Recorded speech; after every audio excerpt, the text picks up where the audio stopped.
Hi everyone, my name is Marc and I'm excited to present our research titled Like It or Not, Exploring the Impact of Liked and Disliked Background Music on Player Behavior and Experience. Many gamers nowadays like to listen to custom music. Whether they are playing multiplayer games, a relaxing simulation or a challenging puzzle, for many of us it's not just the in-game soundtrack that is playing, but a playlist of our favorite tunes. Music has become a crucial part of the gaming experience, allowing players to feel more immersed, motivated, or just entertained. In the past already, some game developers have recognized this and have integrated customization options directly into their games. Take, for example, the Grand Theft Auto series, where players can switch between different radio stations, each offering a unique genre of music. Similarly, in games like The Sims, players can choose the type of music that plays in their virtual homes. This feature allows gamers to create a personalized atmosphere that mirrors their real-life tastes or the mood they want for their virtual world. These examples show that the relationship between music and gaming is not just about background noise, it's about allowing to shape your own experience while engaging with the game. In this paper, we investigate in how far music can impact player behavior and experience while listening to music that is liked or disliked by the player. To begin, let's look at the hypothesis that guided our research. With hypothesis 1, we hypothesized that background music liked by the player would positively impact player behavior, such as increased performance and engagement, compared to no music or disliked music. On the contrary, with hypothesis 2, we expected disliked music to negatively impact these behaviors. With hypothesis 3, we hypothesized that liked music would enhance the overall player experience. And finally, with hypothesis 4, we anticipated that disliked music would have a detrimental effect on this experience. For our study, we used a well-known and simple game, Tetris, as the platform to test these hypotheses. The game's simple yet challenging nature made it an ideal candidate to study the effects of background music on player behavior and experience. What you can currently see is our web platform showcasing the game with controls displayed to the left and game stats shown on the right. Regarding player performance, we would later evaluate each player's score as well as their engagement with the game in the form of how many times they pressed, for example, the directional keys to move tetrominos. Regarding our study procedure, participants started by providing demographic information first, followed by a tutorial run of Tetris to familiarize themselves with the game.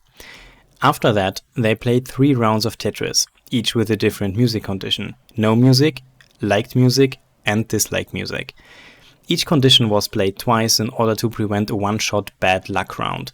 In the evaluation later, we would average the scores from both rounds per condition. Participants chose the liked and disliked songs themselves, which allowed us to tailor this experience to their individual preferences. After each round, participants completed post-game questionnaires to measure their experience. Regarding these questionnaires, we assessed the player experience inventory, more specifically the subscales for meaning, mastery, autonomy, immersion, and challenge, and completed this with the intrinsic motivation inventory subscale on enjoyment, as this is not originally part of the PXI. Lastly, we also assessed some custom questions aiming at the liking of the music, its impact on gameplay, fit to the game, and the enjoyment of the music. Starting with player performance measured by each player's scores, we found that the type of background music, liked, disliked, or no music, did not significantly influence player performance. This suggests that performance in a game like Tetris may be more resistant to the effects of background music than we initially thought. But regarding the engagement rate, which we measured by the click rate of the directional key presses, we found that liked music significantly increased the engagement rate. This aligns with our hypothesis that enjoyable music could make players more involved in the game. Similarly, the post-game questionnaires revealed several insights. Liked music significantly increased the feeling of mastery compared to disliked music. Disliked music, on the other hand, generally decreased immersion, making players feel less absorbed in the game. Enjoyment levels were higher with liked music, which was to be expected. However, there was no significant impact on the other factors like meaning, autonomy, or challenge. So to summarize our findings, we can say that background music did not significantly influence player performance. Liked music significantly increased engagement and boosted the sense of mastery. Disliked music reduced immersion, liked music increased enjoyment, there was no significant impact on meaning, autonomy, or challenge, and although liked music was more enjoyable and perceived as a better fit, it did not impact perceived gameplay performance. Regarding our hypothesis, this means that we found partial support for all of them. While liked music improved engagement and experience and vice versa regarding disliked music, they did not significantly alter the performance. In terms of player experience, disliked music did have some negative effects, particularly on immersion, while liked music resulted in positive effects like an increased feeling of mastery.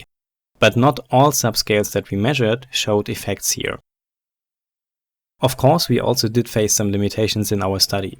Our sample size, for example, was relatively small with 31 participants.